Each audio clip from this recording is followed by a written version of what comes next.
Pada bagian ketiga, pembahasan tentang sistem bus, kita akan lanjutkan dengan membedah kasus contoh bus PCI. Nanti kita akan coba pelajari bagaimana bus PCI itu bekerja, misalnya dalam hal untuk operasi baca data. Di bagian kedua kita sudah pelajari berbagai macam hal yang berkaitan dengan perancangan atau jenis-jenis bus seperti timing diagram, kemudian jenis busnya, kemudian arbitrasinya, dan sebagainya. Oke, bus PCI itu populer belasan atau puluhan tahun yang lalu, di mana mulai diperkenalkan oleh Intel tahun 90-an. Bus ini di komputer yang baru-baru, ya, kalau kita beli komputer baru biasanya sudah tidak ada karena sudah digantikan dengan model bus lain yang lebih cepat biasanya. Misalnya untuk VGA itu sudah tidak menggunakan bus PCI untuk komputer yang sekarang, tapi kebanyakan menggunakan PCI Express. Nah, untuk VGA sebelum PCI Express sebelumnya dikenal juga bus AGB, di mana bus AGB ini adalah bus untuk VGA atau ke layar monitor yang kecepatannya jauh lebih bagus daripada bus PCI. Bus PCI itu biasanya dulu digunakan untuk memasang atau menghubungkan berbagai macam device seperti VGA card, sound card, LAN card agar terhubung ke sistem komputer.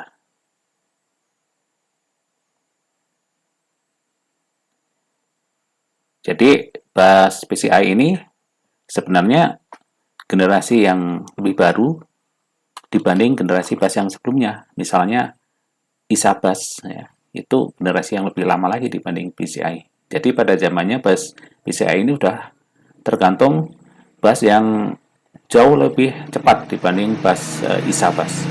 Karena bus PCI ini pada saat itu memiliki bandwidth yang tinggi, kemudian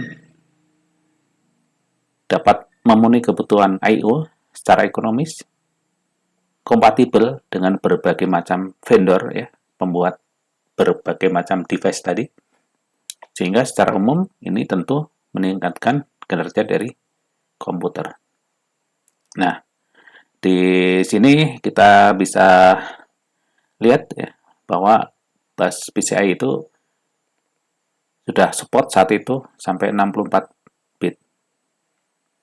Kemudian kemampuan mengirimkan datanya bisa sampai 528 MB per second atau hingga 4224 gigabit per second. Bus PCI ini terdiri dari 49 jalur wajib dan 51 jalur tambahan. Modelnya adalah multiplex, synchronous timing, dan centralized arbitration. Berbeda dengan contoh timing di pertemuan yang kedua atau di bahasan yang kedua, bus PCI ini aktivitasnya itu dilakukan ketika ada perubahan clock dari high ke low atau pertengahan clock. Jadi bus PCI ini menggunakan active low. Jadi kalau low atau sinyal 0 itu aktif, kalau sinyal 1 tidak aktif. Ini contoh bus PCI. Di gambar ini kita bisa lihat, ya, untuk audio atau sound card, kemudian video VGA card, ya, itu terhubung ke bridge atau memory controller, ya. Kemudian LAN card juga kasih, ya, dan seterusnya. Ini contoh yang lain. Dikelompokkan ada dua macam ya. Host bridge ada yang digunakan untuk expansion bus bridge dan untuk device yang lainnya. Misalnya LAN ya, ini dikelompokkan. Jadi bus PCI-nya terlihat lebih dari satu untuk membagi device sehingga lebih bagus lagi karena device yang akan menggunakan bus lebih sedikit sehingga tidak terjadi rebutan atau antrian penggunaan bus. Oke, ini beberapa jenis pin yang ada di bus PCI. Nah, bagian ini kita skip aja. Dan nanti coba langsung pelajari yang contoh timing diagramnya.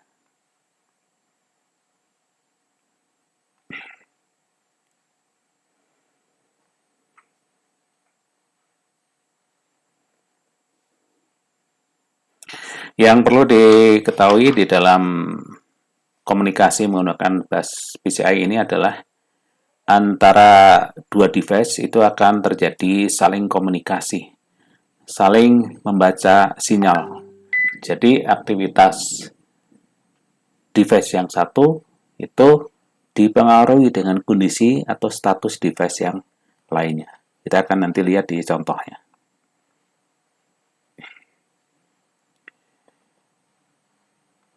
Nah, ini contoh.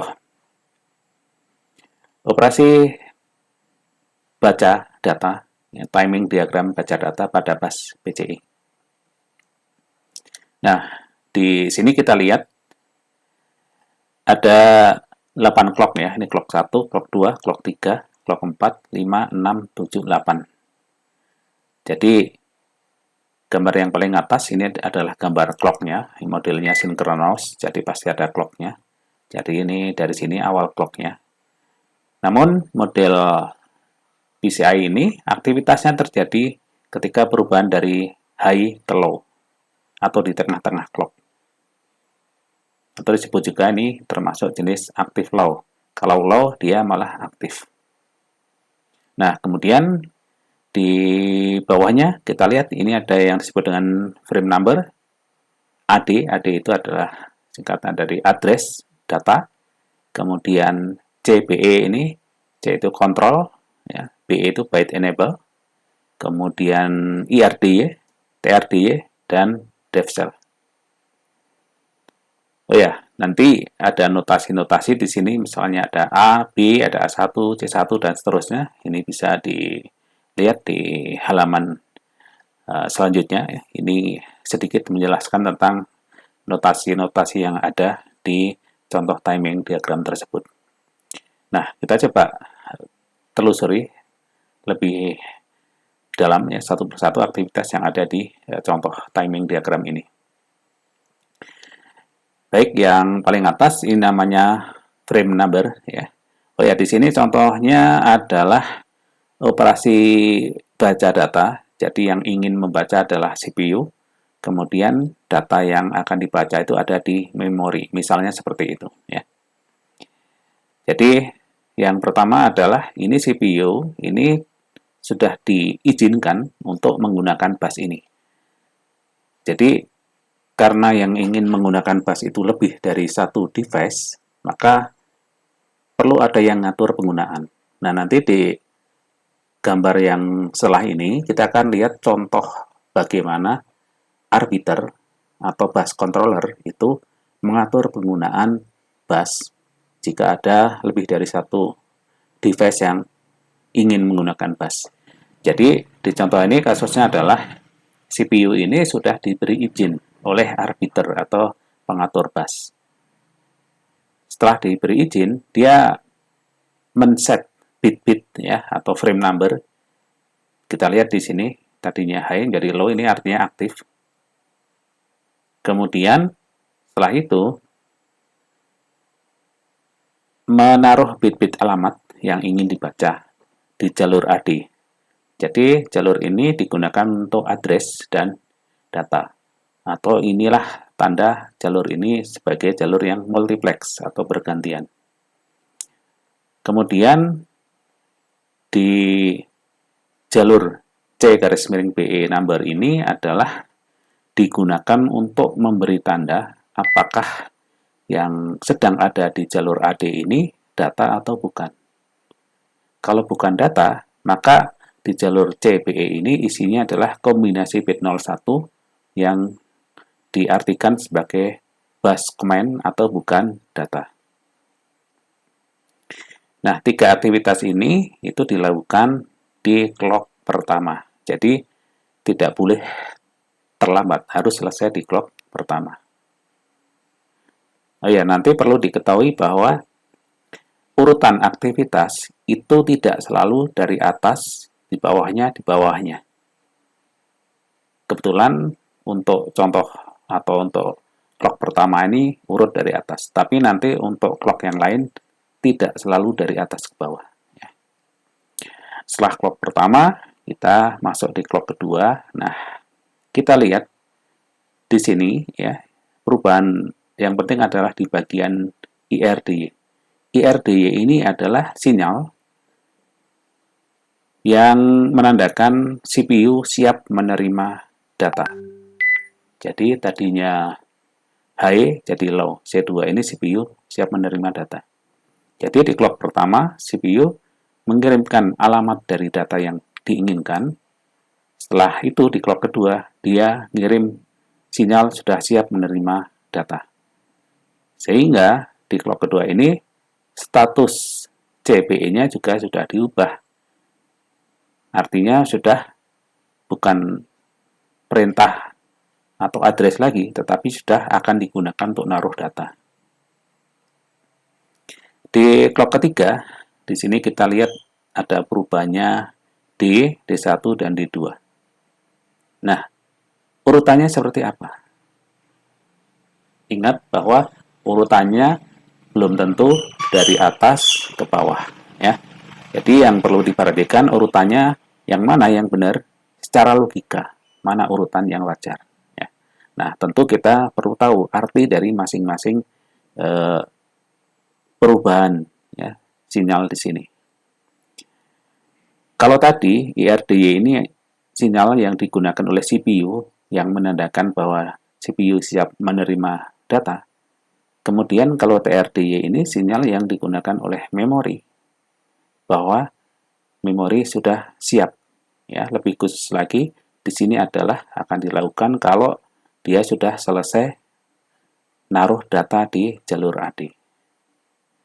Nah, di bawahnya ada DevCell. DevCell ini juga aktivitas yang dilakukan oleh memori.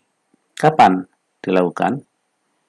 DevCell ini dilakukannya adalah setelah selesai mendekode alamat ya. Nanti kita bisa lihat di halaman selanjutnya ya, D2 misalnya. D2 itu adalah kirim sinyal alamat selesai didekode ya.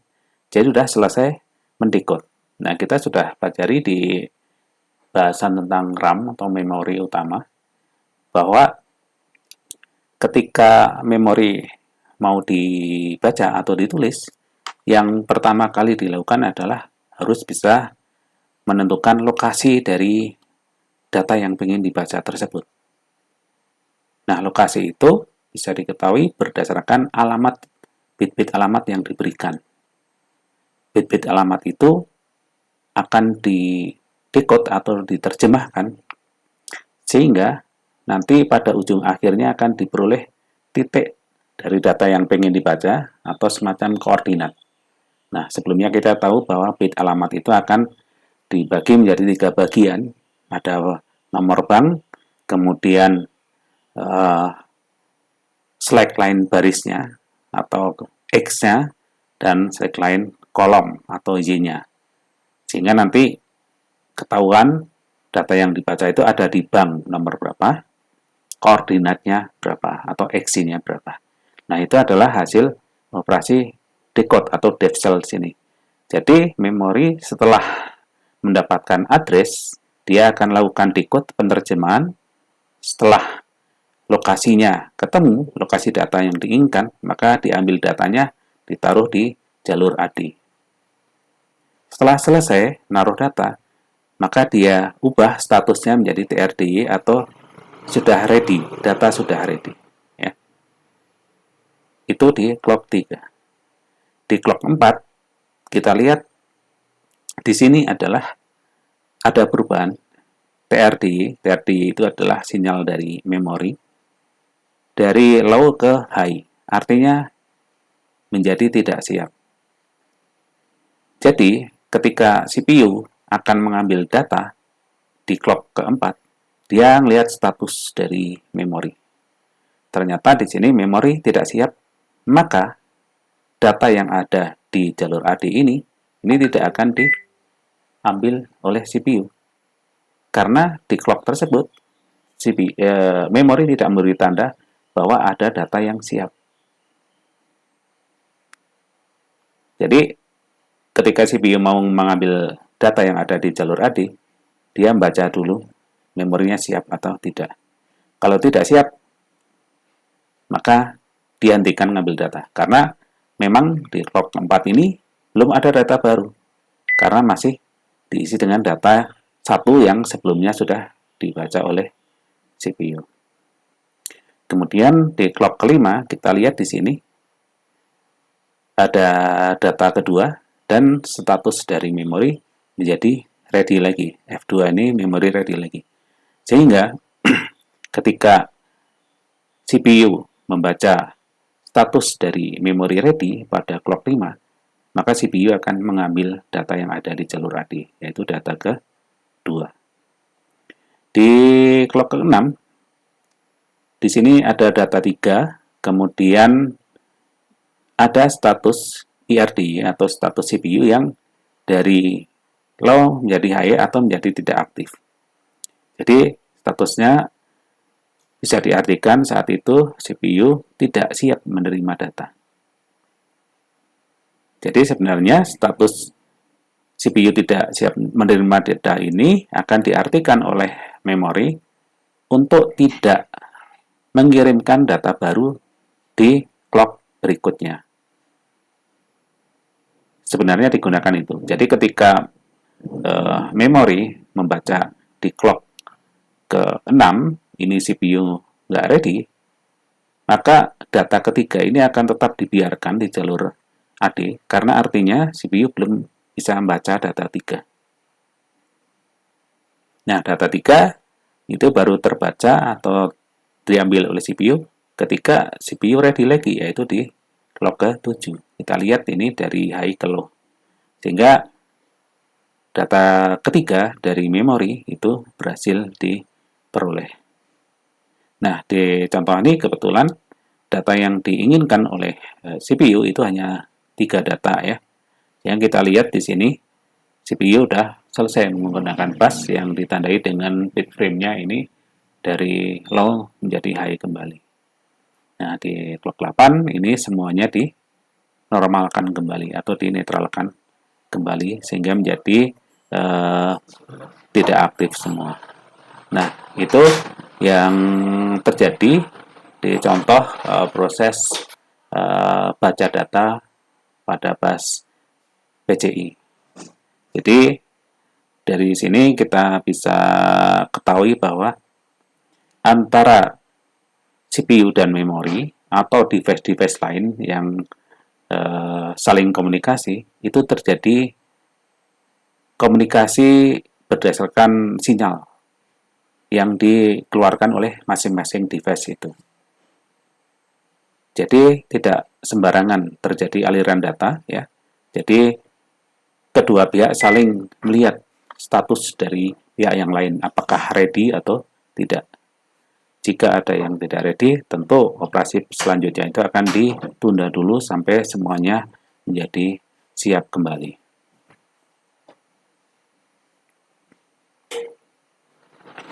Nah, di bagian selanjutnya kita akan coba pelajari bagaimana arbiter atau bus controller itu mengatur penggunaan bus. Ini contohnya, ada 2 device atau modul yang ingin menggunakan bus yang sama. Nah, di contoh gambar ini perlu diketahui bahwa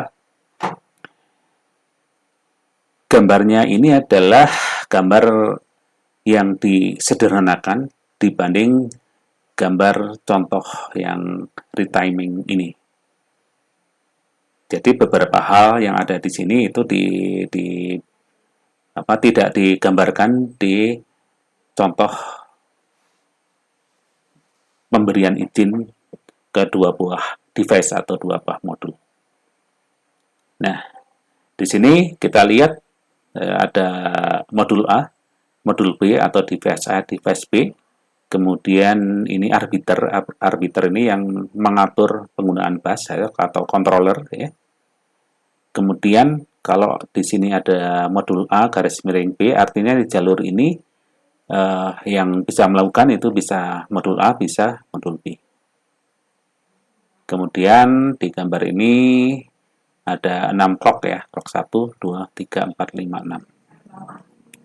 Kita lihat yang paling atas, ini request number A, ini artinya adalah modul A itu minta izin untuk menggunakan bus.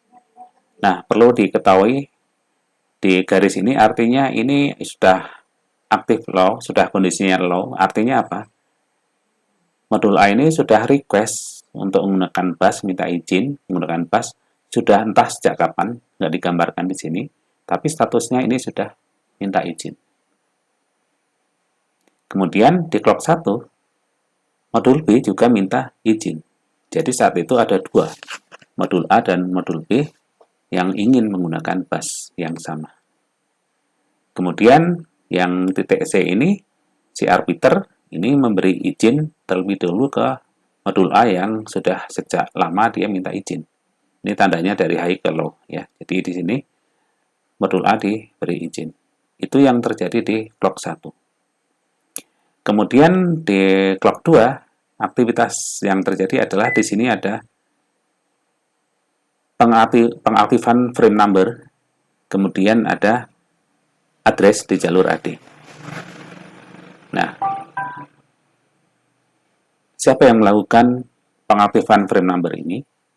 Tentunya adalah modul yang atau device yang diberi izin, yaitu modul A. Jadi yang men-set frame number ini adalah modul A. Di mana fungsi setting frame number ini adalah untuk menandai bahwa modul A menggunakan bus. Setelah itu, dia naruh bit-bit alamat. Itu dilakukan pada clock 2. Nah, clock ketiga, ini ada beberapa aktivitas ya, sepertinya ini ya. Di sini 1, 2, 3, 4, 5, 6. Ada 6 aktivitas di clock ketiga.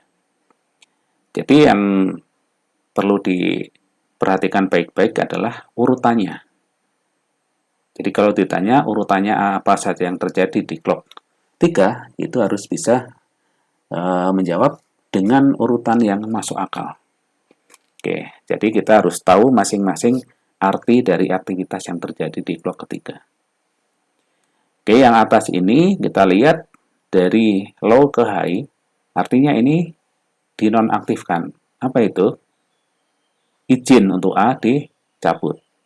Kemudian yang bawahnya dari high ke low berarti ini berubah jadi aktif, yaitu izin ke B diaktifkan. Kemudian di frame number ini dari aktif menjadi tidak aktif. Kemudian IRDY dari tidak aktif menjadi aktif, TRDY menjadi dari aktif, tidak aktif menjadi aktif, dan di situ ada data. Nah, kira-kira mana urutannya? Nah, yang paling mudah adalah tentang pemberian izin. Nah, di sini kita lihat di garis ini, di titik ini, izin untuk A dicabut, izin untuk B diberikan. Kira-kira urutannya mana yang dilakukan terlebih dahulu? Apakah memberi izin ke B dulu, baru nyabut A, atau nyabut izin A, baru mengizinkan B?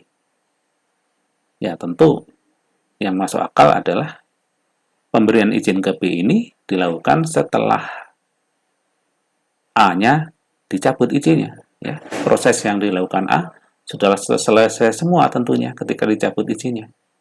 Nah, berarti yang GNTB ini harusnya yang lebih belakangan dibanding yang GNTA. Gitu ya. Nah, kemudian kita lihat dengan yang lain-lainnya. Di sini ada pencabutan frame number. Nah, siapa yang melakukan? Ya, tentunya yang saat itu aktif. Ya. Siapa? Ya, A ya. Kapan dilakukannya? Apakah menyabut frame number dulu, baru izinnya dicabut? Atau izinnya dicabut, baru frame numbernya dinetralkan?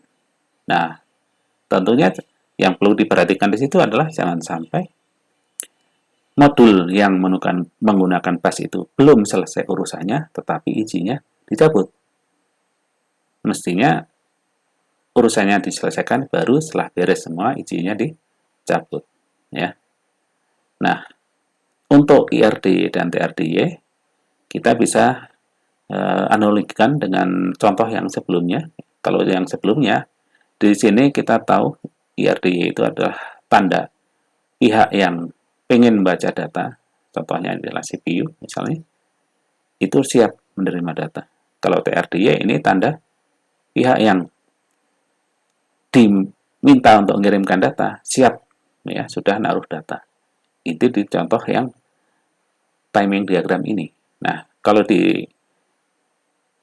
contoh kerja bar bus arbitration ini, maka IRDY ini sebagai tanda ya, bahwa modul A ini sudah siap menerima data. Yaitu setelah dia naruh address, maka dia siap menerima data. Sedangkan yang TRDY ini adalah tanda pihak atau device keduanya. Ya, ya di sini nggak disebutkan modul A itu minta data kemana. Yang jelas ini pihak yang diminta data, misalnya operasi baca ya. Berarti ini dilakukan setelah data sudah ada di jalur AD ini, baru dilakukan ini. Nah, seperti yang tadi saya sebutkan bahwa di gambar ini adalah gambar yang disederhanakan. Tidak sedetail gambar yang pertama ini ya. Kalau ini lebih detail. Nah, di sini ada hal-hal yang tidak digambarkan. Jadi kita harus bisa mengurutkan urutan kejadian dengan beberapa hal yang tidak tergambar di sini. Kemudian di clock 4 ini aktivitas yang terjadi ada dua ini, yaitu IRD-nya dinetralkan atau di-off-kan kembali dan TRD juga dinetralkan. Kemudian di clock 5 apa yang terjadi? Ini ada dua ya, ada tiga. Ini 1, 2, 3. Yang atas ini izin B dicabut, yang G ini masang frame number, kemudian yang bawah naruh address. Mana urutannya yang benar?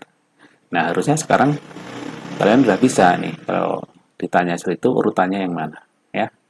Silahkan di clock 5 ini kalian jawab ya.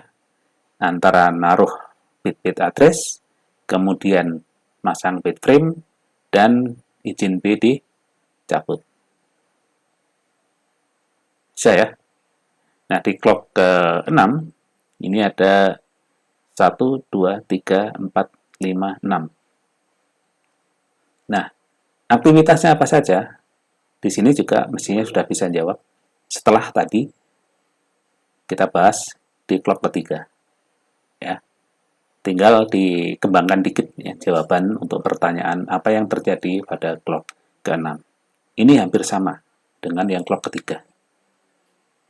Cuma kalau kita lihat apa, di sini paling atas berarti ini kebalikan dari sini ya. Ini low ke high, ini high ke low. Yang ini juga kebalikan dari sini. High ke low, ini low ke high. Ya. Yang ini sama dengan ini. Nah, ingat frame number itu yang menggunakan bisa modul A atau modul B. Ya, tinggal dipilih yang mana itu yang terjadi di clock ke-6 ini. Di RDY juga ya. Ini bisa B. TRDY ini juga. Nah, sekarang di sini data ya, ada data. Ini tadi ada address, yang mengeluarkan address ini siapa? Data ini dari mana? Nah, saya kira dari penjelasan sebelumnya ini sudah bisa ya. untuk dijawab apa yang terjadi di clock ke-6. Silahkan pendapatnya ditulis di kolom komentar.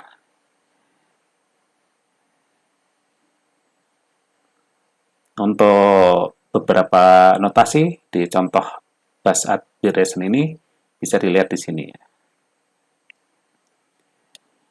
Demikian akhir dari bahasan tentang sistem bus, di mana kita sudah pelajari fungsi dari bus di komputer, kemudian jenis-jenisnya, macam-macam hal yang perlu diperhatikan berkaitan dengan desain bus, serta contoh kasus operasi baca data di bus PCI dan bus arbitration-nya. Jika ada pertanyaan, silahkan dituliskan di kolom komentar. Sampai ketemu lagi di bahasan selanjutnya, yaitu tentang input-output.